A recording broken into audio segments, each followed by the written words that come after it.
이 새로운 본격과 함께 3월 첫째 예배된 여러분이 하나님의 은혜, 온기, 생명 약동하는 축복 있기를 축복합니다. 율법전사란 말이 있습니다. 우리나라의 모든 법을 총괄해서 율법전사라 그러죠. 우리가 헌법, 형법, 민법, 상법, 형사소송법, 민사소송법, 이 국민이 사는 모든 걸 총괄해서 율법전사라. 나라에는 법이 있고 국민은 법 앞에 평등하는 것이요. 그 법을 잘 지키는 자에게는 법에 의해서 상을 주기도 하고 법을 잘못 지킨 자에게는 형벌이 임해지는 것입니다. 우리도 하나님의 은혜 안에서 영적인 하나님의 나라의 백성으로 부름받은 줄로 믿습니다. 하나님께 우리에게 66권이라고 하는 성경 우리에게 주었고, 이 성경 말씀을 또 믿으면 구원받고 이 말씀을 잘 준행하면 하늘의 복, 땅의 복을 받게 되는 줄로 믿습니다.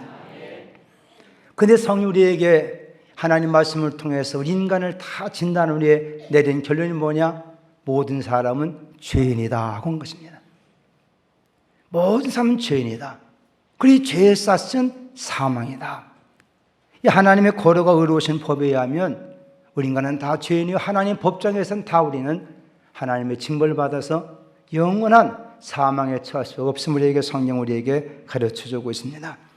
어떤 사람은 내가 무슨 죄를 졌기 때문에 내가 그런 하나님의 형벌을 받아야 되느냐 할지 모르지만, 우리 인간의 첫 조상인 이를 대표하는 아담의 범죄는 우리도 다 아담에게 속한 자가 되었고, 그 한 사람의 범죄로 말미암아 모든 사람은 다 죄 아래 있다고 성경은 말씀하고 있고, 죄 아래 있는 인간은 또 아담처럼 또 죄를 범하기 때문에 모든 사람은 다 사망이 이르렀다고 성경이 우리에게 고발하고 있는 것입니다.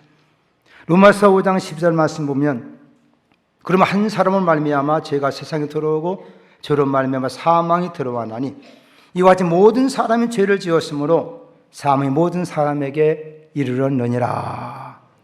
따라합시다. 나도 하나님 법정에서는 죄인으로 고발됐습니다. 누가 우리를 고발했을까? 하나님 앞에 의로우신 재판장에 하나님 누가 고발했을까? 성경은 이스라엘 백성과 하나님 관계를 통해서 말씀할 때 하나님 백성으로 언약 맺었다고 표현하고 있습니다. 구약 이스라엘 백성은 장차 될 일이 된 그림자라고 말씀하고 있어요. 이스라엘 백성과 하나님 관계 속에서 언약 맺은 그들은 하나님 그 백성에게, 나라에게 그 백성 하나님 법을 주었고, 이것이 총체적으로 율례, 율법이라고 성경은 표현하고 있는 것입니다.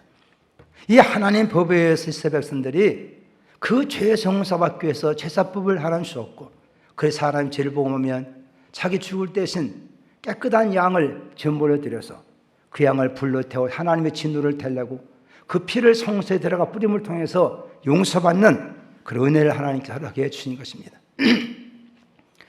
그 하나님께서는 이와 같은 하나님 말씀에서 모든 인간을 다 그 말씀의 법 앞에 놓을 때 모든 인간은 다 그 법 아래서 죄인 되어진 존재다. 그러면 성령 우리에게 말씀할 때 이 율법을 겨우 우리로 하여금 법이 주었기 때문에 하나님께 부름받는 사람들은 이 법에 의해서 우리를 다 진단해 보니까 죄인이구나라고 그렇게 판결을 내릴 수밖에 없다는 것입니다. 이렇게 고우한 사람이 누구냐? 그 사람이 바로 모세라는 것입니다. 요한복음 5장 45절 말씀 보면 예수님 그렇게 말씀했어요. 내가 너를 아버지께 고발할까 생각하지 말라. 너희를 고발하는 자가 있으니 곧 너희가 바라는 자 모세니라. 모세는 율법의 대표자입니다.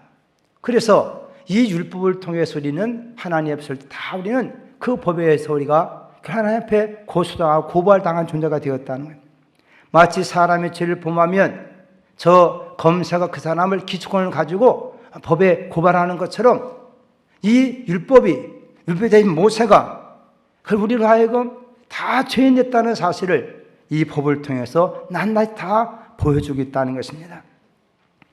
그래서 모든 사람이 이와 같은 고발되어서 죄인이 되기 때문에 결국은 죄로 말미암아 인간은 다 마귀에게 속하게 됐고 마귀의 종들이 됐고 결국은 다 두려움과 고통 가운데 떨 수밖에 없고 결국은 죄의 값을 말미암아 사망이 이를 수밖에 없게 되었다. 그러나 하나님 인간을 사랑하시기 때문에 이 하나님 그를 또한 새롭게 구원의 길을 위해서 우리에게 예수 그리스도를 보내주신 걸 믿으시기 바랍니다. 오늘 2장 말씀 가운데 1절 말씀을 같이 한번 읽어봅시다. 2장 1절 시작. 나의 자녀들아 내가 이것을 너희에게 쓰면 너희를 죄를 범하지 않게 하려 함이라. 만일 누가 죄를 범하여도 아버지 앞에 우리에게 대언자가 있으니 곧 의로우신 예수 그리스도시니라. 예수님은 하나님 보내신 의로운 자인 걸 믿습니까? 그럼 우리의 참된 변호자요, 우리 모든 잘못된 죄악에 대해서 대신 그 죄를 짊어지고 감당하시고 하나님 재판장 앞에서, 하나님 법정 앞에서 우리 위해서 이렇게 변호하시는 분인 걸 믿으시면 아멘 하십시다. 그래서 예수를 가리켜서 뭐라고 말씀하느냐? 따라 예수님은 보혜사시다. 보혜사란 말은 우리 곁에 와서 우리를 도운 놈이라 그랬어요. 근데 이 보혜되신 예수님께서는 하나님 앞에 가서는 우리의 보혜사로서 대언자로서 말씀하고 있다는 것입니다. 변호자로서 우리 위해서 변호해 주는 분이라고 말씀하고 있습니다. 그분은 지금도 하나님 앞에서 우리 위해서 지금 중보하고 계시다는 것입니다. 이 땅에 있는 우리의 대속자가 되었다고 말씀하고 있습니다.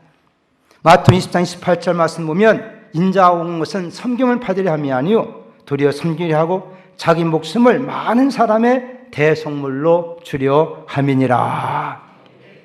즉 하나님의 율법의 거룩함과 의로운 법에 의하면 우리는 본질상 죄인이었고, 내가 지은 죄는 아니지만은 우리의 조상으로부터는 죄 때문에 결국에 죄인 되었고, 우리의 신학적으로 원죄라 그러고 말했었습니다. 원죄. 그래서 내가 지은 죄는 아니지만 나님이 죄 안에 있는 죄 속에 태어난 존재다. 그리고 그러다 또 우리도 또 죄를 범하게 되는 또 자범죄를 우리가 지고 있다는 것입니다. 이런 죄를 위해서 하나님께서 보내신 예수 그리스도는 의로우신 분으로서 이 땅에서 우리 대신해서 자기 자신의 몸을 대속물로 내가 죄로 죽어야 할 대신에 그분이 죽었고, 또 그를 통해 우리에게 참된 구원과 하나님 앞에서 의롭다 하심 얻으신 길을 열어 놓아주셨음을 우리에게 말씀하고 있는 것입니다. 오늘 여기 말씀은 2절 말씀 함께 읽어봅시다. 2절 말씀 시작. 그는 우리 죄를 위한 화목 제물이니 우리만 위할 뿐 아니요 온 세상의 죄를 위하심이라. 하나님과 인간의 원수되었어요. 인간 하나님의 법을 어기고 머리를 떠나버렸고, 그래서 인간은 본질상 진노의 자식이 되었고, 하나님 이와 같은 인간을 하나님과 화목하도록 하기 위해서 마치 어린 양이 죄물로 뒤짐을 통해서 하나님의 진노와 그 형벌에서 용서받고 핏부림을 통해서 죄 용서받아 관계 회복되는 것처럼 하나님은 예수 이 땅에 화목 제물 이 땅에 보내주셨다. 이것이 하나님의 사랑이다. 요한일서 4장 10절 말씀 보면 사랑이 여기 있으니 우리가 하나님을 사랑한 것이 아니요 하나님 우리를 사랑하사 우리 죄를 속하기 위하여 화목 제물로 그 아들을 보내셨음이니라. 예수 우리 가운데 대속의 제물 되셨고 화목 제물이 되었다는 것입니다. 그래서 우리가 다 죄악 가운데 하나님 원수되고 우리 또 죄 지는 존재지만 이를 예수께 다 담당하시고 그분이 십자가 상에서 그 몸으로 죽으심을 말씀할 때 이사야 53장 5절 말씀 보면 그가 찔림 우리의 허물이 나며 그가 상 우리의 죄악 때문이라. 그가 징계를 받음으로 우리가 평안을 누리고 그가 채찍에 맞음으로 우리는 나음을 받았도다. 그래서 모든 율법의 의를 이루신 예수의 모습을 보게 되는 것입니다. 예수님이 이렇게 이 땅 위에서 우리가 받아야 될 형벌과 모든 저주와 그 모든 고통을 십자가를 통해 다 담당하시고 그 육체를 이렇게 찔리고 상하고 찢겨짐을 통해서 우리에게 참된 구원의 주가 되셨도다. 우리가 성찬하는 것은 이렇게 예수님께서 우리에게 자기 자신의 살을 피를 나누며 먹으라 말씀하시는 것은 이렇게 우리 위해서 신앙을 당하시고 찢기시고 버림을 나가심을 통해서 우리의 구원과 생명을 주시는 거룩한 우리의 구원에 대한 증표이며 하나님의 언약인 것이며 또 우리에겐 축복이 되는 걸 깨닫기를 바랍니다. 그래서 형법상 하나님의 법을 어긴 우리로 하여금 예수 그리스도의 왔던 그 몸을 통해서 희생의 드심을 통해서 하나님 앞에서 우리의 모든 원죄와 자본 용서받게 되는 것이고 또 이를 통해 우리는 또 하나님의 긍휼과 자비하심을 얻게 된 줄로 믿습니다. 더 나아가 예수께서는 그의 온갖 몸의 찔림을 통해서 그 몸의 모든 피를 다 쏟아주심을 통해서 우리의 모든 죄의 값을 다 갚아주시고 또 그 피로써 의롭고 거룩하신 하나님의 피로써 마귀에 속하여 마귀에 찬 우리를 거기서 피값을 들고 사서 우리 하나님께 드리심으로 말미암아 우리는 하나님의 백성이 되었고 하나님의 자녀가 되었고 아멘입니까? 하나님 나라와 제상으로 우리 삼아 주신 줄로 믿습니다. 우리와 같은 주님의 이 놀라운 은혜를 감사해 가면서 우리의 성찬에 우리가 참여하게 된 것입니다. 그렇습니다. 마귀는 여전히 우리 앞에서 형벌과 저주로 찾아와요. 왜? 하나님 앞에서 우리가 온전치 못하고 지혜가 부족하고 믿음이 부족해서 법을 다 지키지 못하기 때문입니다. 하나님 완전한 법을 지킬 만한 인간이 어디 있겠습니까? 우리가 예수 믿는다 하지만 여전히 또 속에 매이게 되고 죄의 유혹에 빠지게 되고 그 죄를 범해도 그때마다 율법을 또 고소하고 고발하고. 그러나 우리가 하나님 앞에 구원받는 죄를 범지 않아야 되겠지만 혹시라도 우리가 만약 죄를 범만 하더라도 지금 우리 주 예수님께서는 하나님 보좌 우편에서 우리를 위해서 대언하고 계시고 중보하고 계시고 우리 위해서 변론자로서 우리 위해서 이렇게 역사하고 있기 때문에 오늘 또 우리가 이 은혜를 감사하며 우리의 잘못된 우리를 주 앞에 잡아가면 또 우리 하나님께서 우리로 하여금 날마다 우리를 의롭다 거룩하다 인쳐 주시는 줄로 믿습니다. 국가의 1심, 2심, 3심 최고의 법 대법원이 가고 최고의 권위는 헌법재판소에서 어떤 결정이 내리면 그것이 그렇게 정설로 되어지는 것처럼 여러분 의로우신 하나님의 법정 앞에서 하나님께서 우리 다 고발당하고 고소당해서 마귀의 진노와 마귀의 저주밖에 받을 수 없는지만은 예수께서 우리에서 변호해 주실 때 자기 자신을 우리 죄에 대한 대가로 자기 몸을 내어주시고 자기의 편을 쏟아주셔서 우리를 구속한 은혜를 통해서 변호해 주실 때 하나님께서 우리에게 놀라운 법정의 판결을 내려주시고 마는 것입니다. 이것이 무엇입니까? 이것이 곧 우리는 죄인이지만 하나님 앞에서는 어렵다 하시는 증거인 걸 믿으시기 바랍니다. 오늘 많은 사람들이 이 하나님의 편에 와서 이런 하나님의 진노와 형벌의 소리가 구원받고 회복되고 어렵다 받을 수 있는 이 놀라운 은혜의 보좌가 있는데 여기에 나오지 못하고 있다는 것입니다.